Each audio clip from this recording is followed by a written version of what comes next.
Cronkite News, millions of dollars to improve transportation at the Grand Canyon. How this could improve your future trip to the national park. Plus, find out the unique way kids got involved at the world's oldest rodeo. And we hear from two coaches and what they think about potential media rights changes that may be coming to the Pac-12. Good evening and welcome to Cronkite News. I'm Andrew Lent. Thank you for joining us. Vice President Kamala Harris was in Arizona today, specifically visiting the Gila River Indian Community. The Vice President met with members of tribal nations to discuss a number of issues important to them. Members of the media and public waited at the Gila Crossing Community School for hours before the Vice President touched down in Phoenix. This marks the first time a sitting Vice President has visited the Gila River Indian Community. The Vice President was welcomed with a rendition of the national anthem in their native language.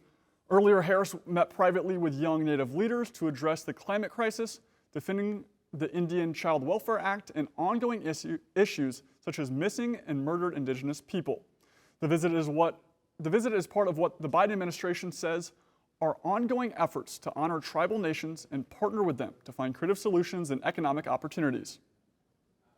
Here on the community, I can easily point to our successful partnership with the Biden-Harris administration on so many items, from federal funding for the widening project on I-10 to new investments in tribal government buildings, this school, our police department, and our public safety buildings. We have a duty to make sure that all Native people have the opportunity to thrive.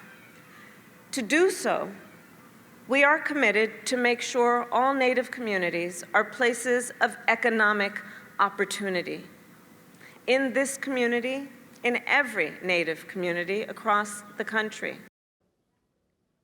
During her trip, the Vice President was also briefed on a reclaimed water pipeline project which will help the Gila River Nation maintain access to clean water and reduce dependency on the Colorado River. If you visit the Grand Canyon, you've probably used one of the free shuttle buses to get around. Well, those buses are soon going to get a major upgrade thanks to a $27.5 million investment announced today. The money will go to the National Park Service and will be used in part to replace 30 of the aging shuttle buses. 10 of those will be electric and the other 20 will run on compressed natural gas. The project is part of the bipartisan infrastructure law. No word, though, on when the replacements will begin. The world's oldest rodeo kicked off in Prescott this past weekend, but this year with a lawsuit hanging over its head. After Arizona gave more than $15 million tax dollars to the Prescott Frontier Days organization, which runs the Prescott Rodeo, two Prescott residents filed a lawsuit objecting to the state's decision, claiming the money would violate both the gift clause and the appropriations clause of the Arizona Constitution. A decision on the money is heading to court. On a lighter note, I went to the world's oldest rodeo in Prescott and had the chance to see something I've never seen before. That's mutton busting. If you aren't familiar, it's okay. I wasn't either, but it's a way for young kids to get involved in the rodeo, and it might be one of the most exciting events. Just going to get on a sheep and hang on tight. I don't like them when they're fast. Come on, Dawson! Mutton busting has become a staple on Prescott's Frontier Days. It gives kids a chance to get their first taste of what the rodeo is like. Think about it like bull riding, except it's kids riding sheep and trying to hold on for at least 8 seconds. Now, these mutton busting riders can start as early as 4 years old. They can ride until they are 7 or at least under 55 pounds. It's the thrill of being on a sheep and being that close to an animal that normally most people don't have. So anyways, we go to the zoo to see a sheep, but this time we get to actually touch it and ride it. It's like when you kind of getting fall off, it's hard to hang on. For Kate Myers, mutton busting is a once-in-a-year activity, and it's when his family comes to the rodeo. But for others, they practice year-round, either on animals or other unexpected ways. I was told, yeah, kids do that for fun. That's a pastime. A lot of them practice on their dads. A lot of them get their parents or dad to act as a sheep and they run them around. In Prescott, Andrew Lind, Cronkite News. It's been exactly 1 year since the Pac-12 Board of Directors authorized the conference to begin negotiations for a new media rights deal. As of today, that deal still remains up in the air. Crystal Stone is in the newsroom with more on where the coaches stand. Yes, the Pac-12 media rights deal talks have become a year-long saga. And I caught up with two Pac-12 coaches who shared very different points of view on what the new deal could mean for the future of their teams in the conference. The Pac-12 currently has media rights deals with ESPN and Fox that will expire next summer. There were reports that a new deal could come down by the end of June, but now all signs are pointing to a deal possibly getting done in time for the Pac-12 Football Media Day on July 21st. ASU's Bobby Hurley is looking forward to the positive impact the new deal could bring. I think it's, again, great for the league and the stability of the league and the long-term future of it. And it would afford, I think, the opportunity to maybe do some other things, make additional moves, and just stabilize the conference. So I'm excited to hear that news when we get it. However, the exact details of the new media rights deal could swing conference realignment, and that's something Arizona coach Tommy Lloyd seems to be prepared for. I trust whatever we do, we'll be in a good position, and I think Arizona basketball will be fine, and no matter what conference it'll be in.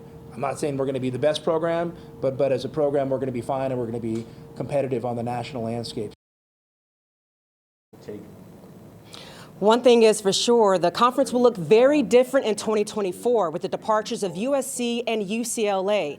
But how we watch Pac-12 sports could change significantly too, as there are reports that the conference is in talks with Apple TV and Amazon. From the control room, Crystal Stone, Cronkite News.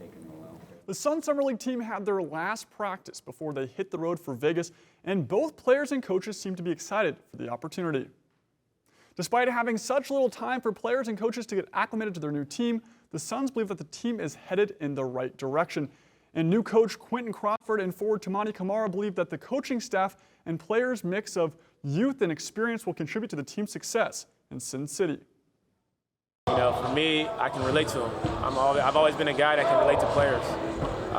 Just kind of being in those shoes. I've never walked an NBA player, or never been an NBA player, but I've been those young guys that wanted to get to this level. So I know how much they want it, and I'm going to do my best to help them get to where they want to be.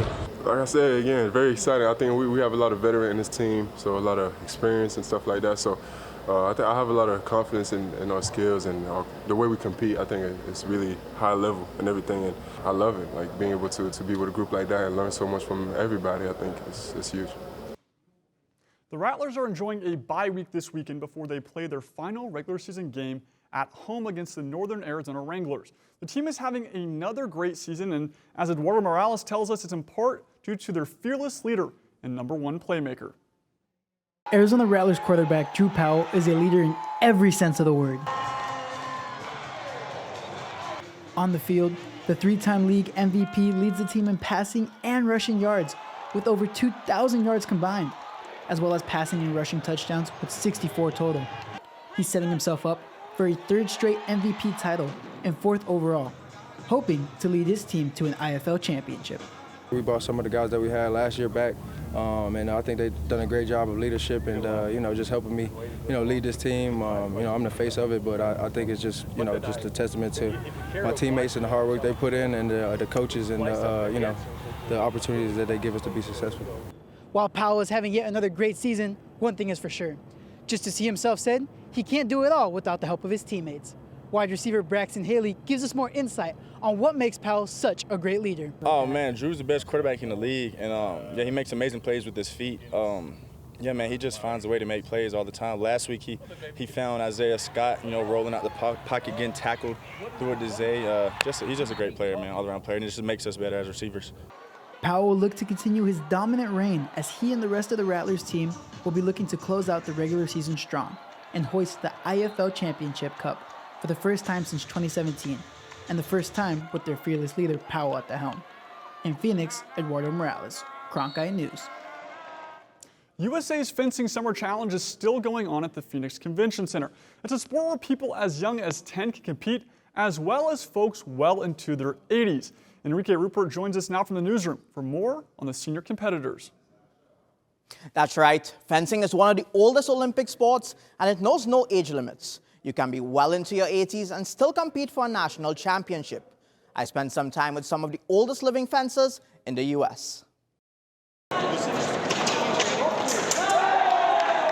Who says you have to be in your teens, 20s, or even 30s to win a national championship? But for these fencers, age doesn't mean much to them, as they're all in their 80s and still competing at a high level. It's the passion and love for fencing that drives them. Age is not a thing. Basically, it's how your body's holding up, how well you've taken care of yourself. I win some, I lose some, but I enjoy the sport. That's important. And with USA Fencing offering all 3 weapon categories to the 80-year-old veterans, 84-year-old Fritz Chang, who is the oldest fencer in this year's Summer Nationals, has participated in all 3, something not offered when he was in his teens. Faster. Fencing clubs were not really there weren't that many where I was living. And as to why he continues to fence? I'm retired, I have nothing else to do, so this is a good thing to keep me busy and keep me healthy. I don't play golf, I don't play baseball, I don't play basketball. Fencing is the way to go. Unlike Chang, Mark Henry started fencing in his 60s and has now won his first national title at 82 and wants a couple more. I feel great. This is my first national title, and being that I'm getting older, I'm probably running out of chances to do it, so it feels really good. I took up fencing at age 61. I had been introduced to fencing in a summer camp when I was a teenager, which was a very long time ago, and something I always wanted to do. Congratulations to Mark Henry, Costa Nichols, and Davis Carvey on winning the Epi, Sabre, and Foil divisions respectively. And congrats to all the Vet 80 competitors, as just competing in itself is a win. I hope when I'm 80, I can be as half as mobile and agile as those men. In the newsroom, I'm Enrique Rupert for Cronkite News. Coming up next, fire activity continues to affect more than 50 miles of freeway in eastern Arizona. Learn where and how far the Flying V fire stretches to force closures. And also plan ahead and stay prepared for the high and dry temperatures this upcoming week. You'll be surprised at just how high the low temps are going to be.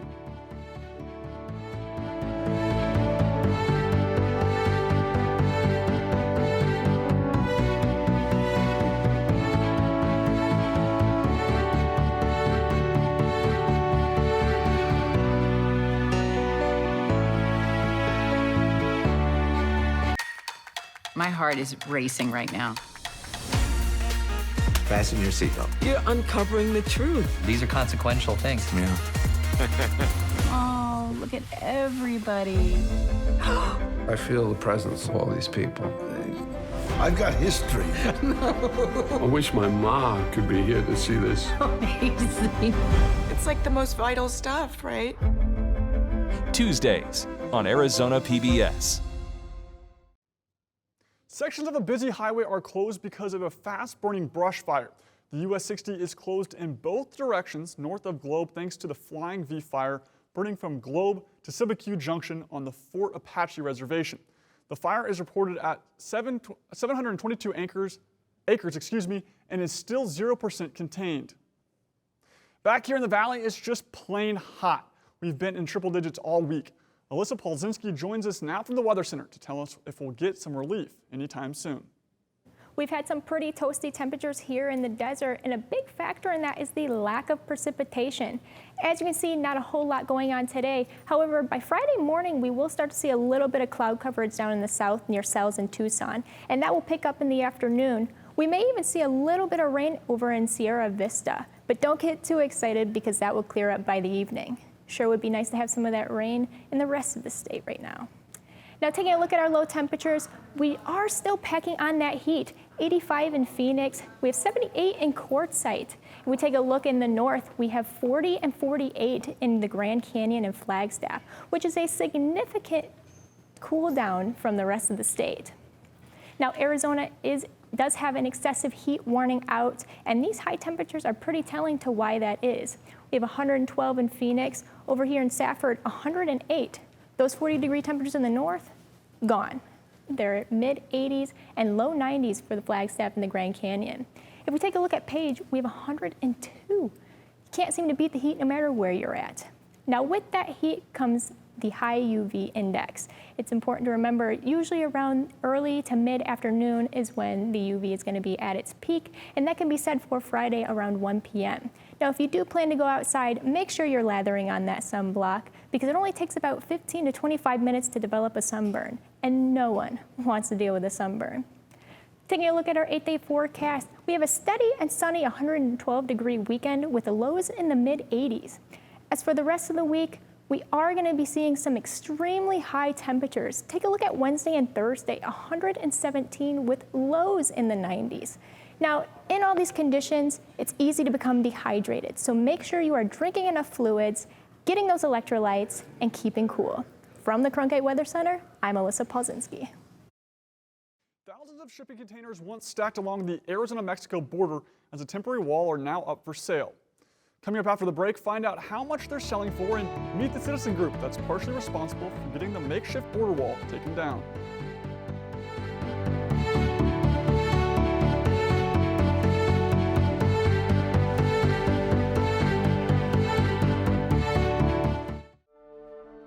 Find out what's on Arizona PBS at azpbs.org/schedule. Old shipping containers that were used as a temporary fence along the Arizona-Mexican border are now up for sale. The Arizona Department of Administration is selling the containers for up to $2,000 each. They were placed along the border by former Arizona Governor Doug Ducey, but his plans for a makeshift border wall were eventually thwarted, thanks to in part to a group of activists.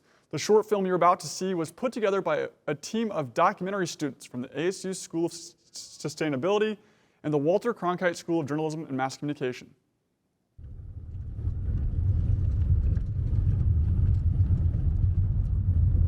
The land spoke to my husband and I very profoundly when we found our property and we started restoring it, because it had been overgrazed and it was pretty much a dust bowl, you know.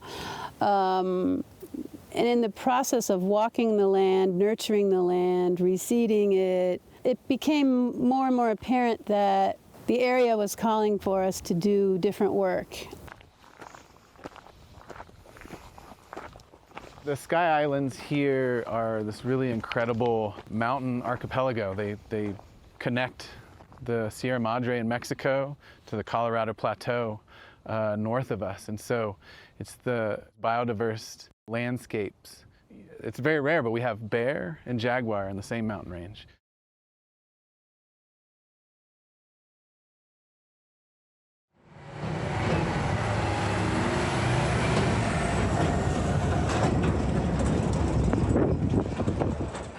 The mayor of Yuma is sounding the alarm about an unprecedented surge of migrants flooding their small border town. Wait, what's going on our southern border? All these people from other countries coming in, that's an invasion. In Arizona, we will secure our border. We will fight this fight until Washington, D.C. finally acts. The shipping containers were placed on the U.S.-Mexico border in the Coronado National Forest of the San Rafael Valley, with 10 miles of it in Cochise County and the remainder of where they wanted to build in Santa Cruz County. I think it was a 30-mile stretch, but they only did 3.5 miles within Cochise County. They looked extremely out of place, kind of like some giant toddler playing Legos, except just a lot more violent than that, because they were covered in barbed wire, which birds were landing on and getting cut on, and they were blocking migration paths of animals, which you could see their footsteps like coming up to the wall and then turning around. And yeah, I mean, it was just heartbreaking. When you witness the size of the equipment being used, they were just barreling around. I mean, we were drenched in dust. I mean, the thing with the container walls, it looks stupid. It looked like junk when I arrived and really realized how damaging it was. I started documenting each of the streams it was crossing, and these are the watershed of the San Pedro River, which is one of the most important conservation efforts in the entire Southwest. It's one of the only free-flowing rivers. You know, when you have water in the desert, that's incredibly precious water, and so I knew that these shipping containers would be devastating if they were left there. In some places, they observed absolutely no skylight at all between the shipping containers, so not even a lizard or anything could get through there. But in other places, because of the geography, there was a lot of space, so there were bobcats and javelina crossing between them. These really important communities, for instance, there's black bear in these mountains, and for their genetic diversity to stay intact, they really need to be able to mingle with black bear communities on the other side. These are not isolated. There's not American black bears and Mexican black bears. This is one population that needs to connect. Arizona's top law enforcement officer gives the governor the green light to, quote, engage in a war at the border. I took an oath to enforce and execute the laws of Arizona.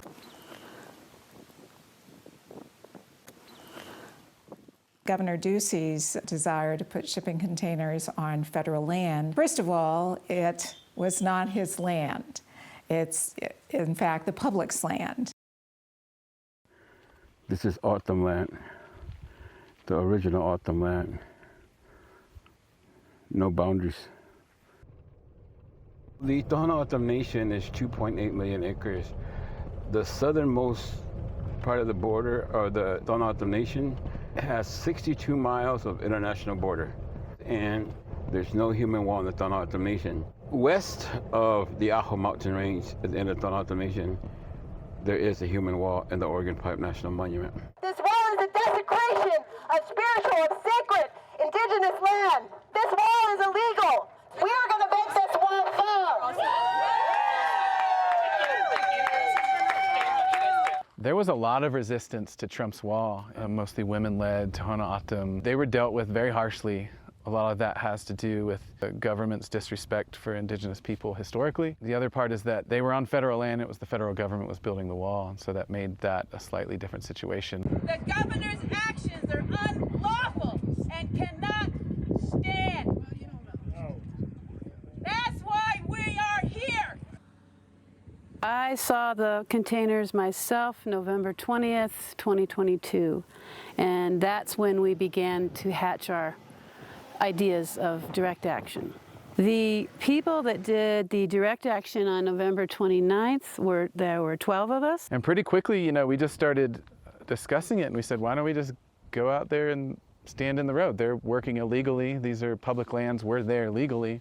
Let's just test it and see if we don't get arrested. I came out here and stood with them, and I went to the media protesting what the state government was doing, and they had been told by the federal government, this is illegal, you can't do this, you can't come and destroy the landscape on federal land, on public land. They kept doing it anyway. And then we established another campsite, but the contractor said, please don't get in our way, we're moving out the equipment. And so that was the retreat, them actually leaving. They took the last container that they had placed that they were going to put another one on top of. They removed that one. And that was when we knew we had won.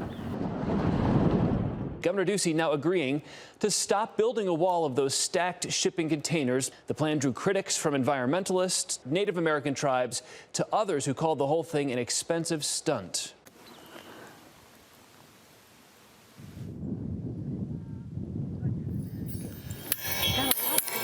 We're opening our circle.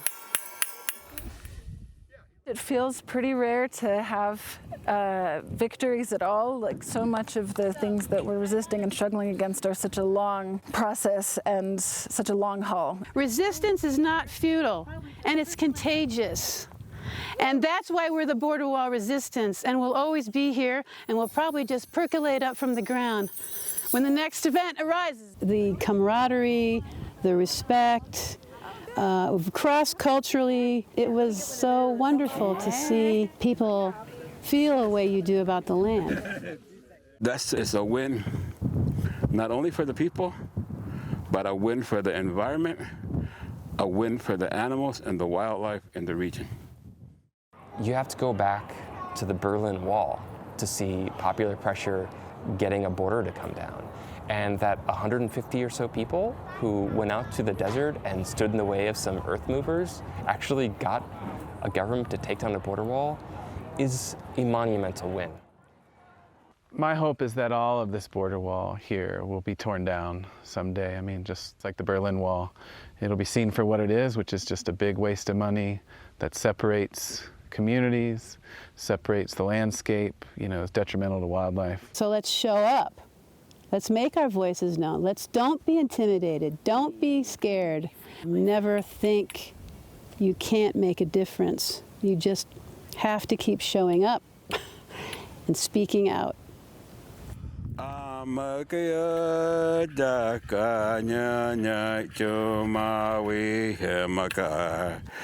Gonya sa se cho hai wo samo bai hemada kayo na ko kanyo nyoy wa ma juda kayo da kanya nya cho ma wi hemaka Gonya sa se cho hai wo samo bai hemada kayo na ko kanyo nyoy wa ma juda.